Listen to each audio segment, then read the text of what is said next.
आनंद कंत भगवान की जय। इस संसार में दया के समान कोई धर्म नहीं है और अहंकार के समान कोई पाप नहीं है। दया धर्म का मूल है, मूल पाप अभिमान। तुलसी दया ने छोड़िए, जब लग घट में प्राण। अगर आपके हृदय में दया उमड़ती है, किसी के प्रति दया की भावना जागृत होती है, किसी की मदद के लिए आपका दिल उजागर होता है, तो निश्चित रूप से आपके हृदय में धर्म की जड़ पनप रही है। और किसी प्रकार को लेकर आपके अंदर अभिमान आता है, अहंकार उत्पन्न होता है, किसी भी टैलेंट को लेकर के आपके अंदर अहंकार पैदा होता है कि मैं बड़ा वक्ता हूँ, मैं बड़ा ज्ञानी हूँ, मैं बड़ा सेवक हूँ, मैं बड़ा पैसे वाला हूँ, मैं बहुत बड़ा ड्राइवर हूँ, मैं बहुत बड़ा वैज्ञानिक हूँ। यानी किसी भी चीज़ को लेकर के ये आता है कि मैं बहुत बड़ा हूँ, तो निश्चय ही आप समझ लीजिए कि आपके हृदय के अंदर पाप की जड़ उत्पन्न हो रही है, क्योंकि अहंकार जो है पाप की जड़ है। दया धर्म का मूल है, पाप मूल अभिमान। और तुलसी दया न छोड़िए, जब लग घट में प्राण। सज्जनों, ऐसी दया के कारण भक्तों के हृदय में धर्म की जड़ उत्पन्न होती है, और जब वो जड़ उत्पन्न होती है तो एक दिन विशाल वृक्ष बन जाती है। इसी के आधार पर एक छोटा सा दृष्टांत है कि एक भक्त के हृदय में किस तरह से दया की जड़ पैदा हुई, धर्म की जड़ पैदा हुई, और वो धर्म का विशाल वृक्ष एक दिन इतना बड़ा बना, इतना विशाल बना कि स्वयं भगवान राम ने जाकर के उसको दर्शन दिया। दृष्टांत है हमारी माता शबरी का। शबरी जो थी, लगभग 16 साल की उम्र थी। घर में शादी की तैयारी चल रही थी। तमाम इधर उधर से मुर्गा वगैरह, बकरा वगैरह, मतलब जो है लाला करके इकट्ठे किए जा रहे थे। तो एक दिन शाम के वक्त माता शबरी अपनी माता से प्रश्न करती है कि इतने जीवों को इकट्ठा क्यों किया जा रहा है। तो शबरी की माता बड़े प्यार से बेटी को समझाते हुए कहती है कि कल के बाद आपकी शादी है, और आपकी शादी में जो हमारे मेहमान लोग आएंगे उनकी दावत का इंतजाम हो रहा है। माता के प्रश्न के उत्तर को सुनकर के, माता की जवाब को सुनकर के, मतलब जो शबरी का हृदय कांप जाता है। दिल में ख्याल पैदा होता है कि हे शबरी, तेरी शादी होगी, तुझे पति मिलेगा, तुझे ससुराल मिलेगी, तेरे जीवन की एक नई शुरुआत होगी। लेकिन तेरे जीवन की शुरुआत होने से पहले हजारों जीवन बर्बाद हो जाएंगे। कितने जीव जंतुओं की हत्याएं होंगी, कितने इसमें नर मारे जाएंगे, कितनी माधाएं काटी जाएंगी, उनके परिवार का क्या।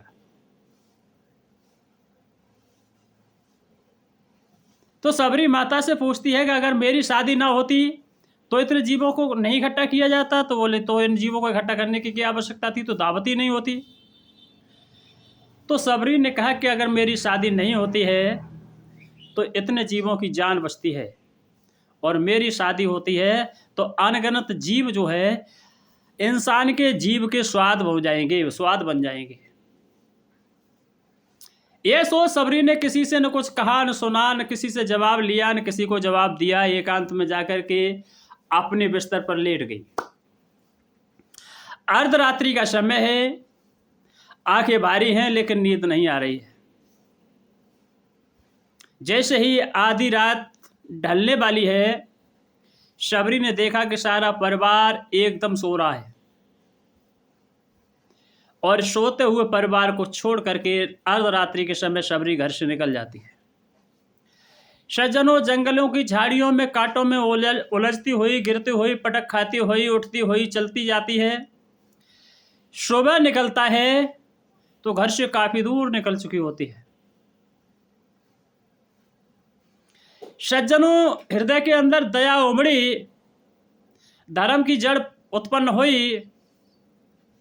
उसने एक जीव को ऐसे मोड़ पर ला करके खड़ा कर दिया कि अब उसका कोई ठिकाना नहीं है। आज एक लड़का होता तो कहीं भी गुजर कर सकता था, लेकिन एक लड़की के सामने एक चुनौती भरा समय सामने खड़ा है। अब सोच रही है कि चलो मैंने घर छोड़ तो दिया, घर त्याग तो दिया, लेकिन अब मैं अपने जीवन को कहां यापन करूं। सज्जनों, जंगलों में संत महात्माओं की कुटियां होती हैं।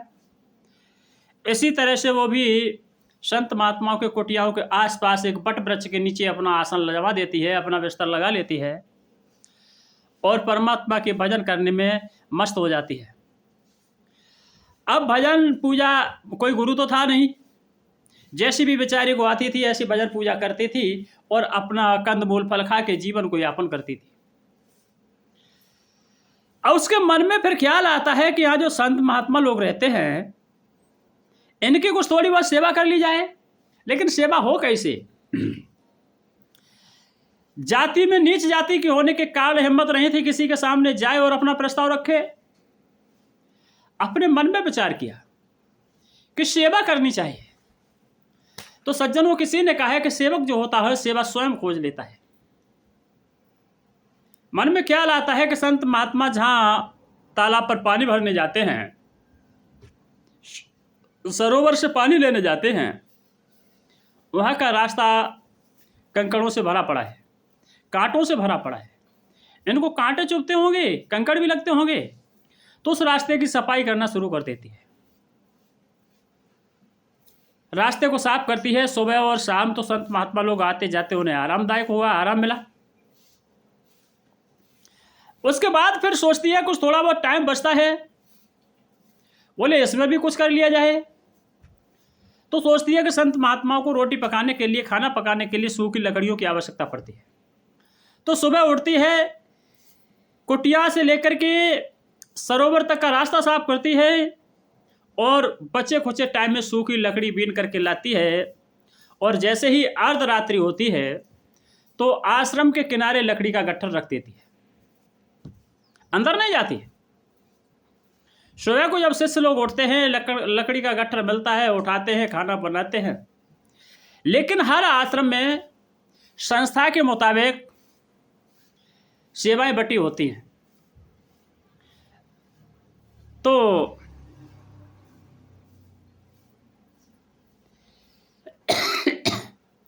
वहां आश्रम जो था, मतंग ऋषि महाराज का आश्रम था और मतंग ऋषि के शिष्यों में भी सेवाएं बटी हुई थी। तो जिसकी सेवा थी लकड़ी लाने की, वह कहने लगा कि हमारी सेवा की कोई चोरी करता है। सज्जनों, वो समय दूसरा था, आज का समय दूसरा है। आज हम लोगों को अगर कोई सेवा दी जाए तो सोचते हैं कि हमारी सेवा अगर कोई कर ले तो मैं बच जाऊं। सोचते भी है कि अगर कोई नजर पड़ जाए तो अपनी सेवा उसको डाल दूं। लेकिन वो समय ऐसा था कि सेवा ना मिलने पर उन्हें परेशानी होती थी, तो वह सोचने लगे हमारी सेवा की कोई चोरी करता है, लकड़ी लाने की सेवा मेरी है और लकड़ी कोई और लेके आता है। खोज की गई तो पता चला कि मतलब जो है लकड़ी की जो सेवा है वो सबरी करती है। मतंग ऋषि के पास सूचना गई, उन्होंने सबरी को अपने पास बुलाया, बड़े प्रेम से पूछा। तो सबरी ने अपने सारा दृष्टांत, सारा वृतांत गुरुदेव के सामने हाथ जोड़ करके सुना दिया। गुरु महाराज का हृदय तो दयालु होता ही है। उन्होंने कहा, बेटा अगर आपको संतों की सेवा करने का इतना ही शौक है तो आश्रम में रह के सेवा करो। आश्रम में रहने का जब आदेश मिला तो सबरी गदगद हो गई और मतंग ऋषि के आश्रम पर रहकर की सबरी सेवा करने लगी। सज्जनों, समय सबका बदलता है, समय की आन ना बदले, और धर्म पर चलने वाले का कभी भगवान ना बदले, और शेष पर लिखने वाले का कभी अनुमान ना बदले। समय बदलता रहता है। जैसे ही एक सुंदर लड़की आश्रम में प्रवेश करती है, गुरु महाराज की तन मन से सेवा करती है, शिष्यों के अंदर उथल पुथल पैदा होने लगी। एक दूसरे से कटाक्ष बुराई की जड़ बन गई। अब तो गुरु महाराज आश्रम में लड़की को रखते हैं, अब तो गुरु महाराज सारी सेवा का दायित्व तो लड़की के हाथ में ही रखते हैं। धीमे धीमे क्या हुआ, शिष्यों की संख्या घटने लगी। लेकिन गुरु महाराज को कोई तमन्ना नहीं, गुरु महाराज के ऊपर कोई फर्क नहीं। एक समय ऐसा आया कि सबरी को छोड़ करके सारे शिष्य आश्रम से बाहर निकल गए। अब तो आश्रम की जितनी भी सेवाएं हैं सारी सबरी को ही प्राप्त हो रही हैं। लकड़ी लाना, जल लाना, खाना बनाना, जो भी है, वस्त्र धोना, जो भी सेवा है, सारी सेवा सबरी कर रही है। करते करते क्या होता है, काफी समय बीत जाता है। एक दिन गुरु महाराज सबरी को पास बुलाते हैं और कहते हैं कि बेटा, अब हमारा संसार से जाने का समय हो गया है। सज्जनों, इतना ही फर्क है एक संत में और एक विषय भोगी में फंसे हुए इंसान में। संत का जब समय आता है तो अपने शिष्य को बुलाता है और कहता है कि अब हमारा समय हो गया है संसार से जाने का।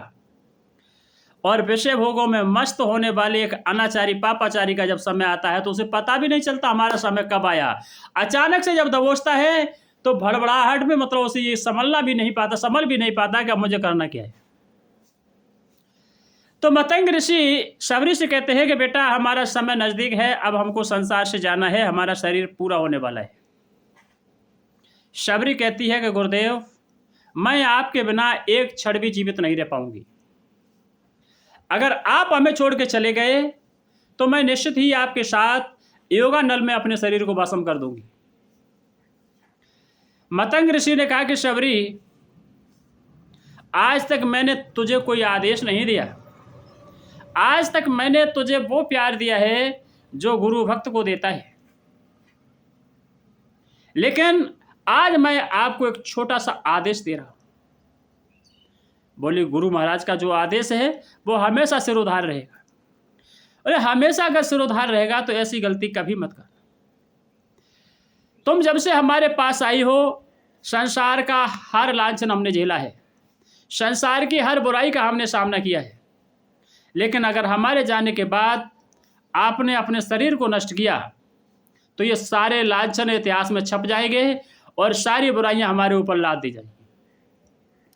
इसलिए हमारे जाने के बाद इस आश्रम का उत्तराधिकारी मैं आपको बना के जा रहा हूं, और एक वचन देता हूं, मैं आपको एक आशीर्वाद देकर के जा रहा हूं कि एक दिन भूमि भार हरण करने के लिए परमपिता परमात्मा राम रूप में संसार में आ चुके हैं। वह भगवान श्री राम तुमको दर्शन देने के लिए इसी कुटिया पर आएंगे। ये गुरु महाराज का आशीर्वाद है।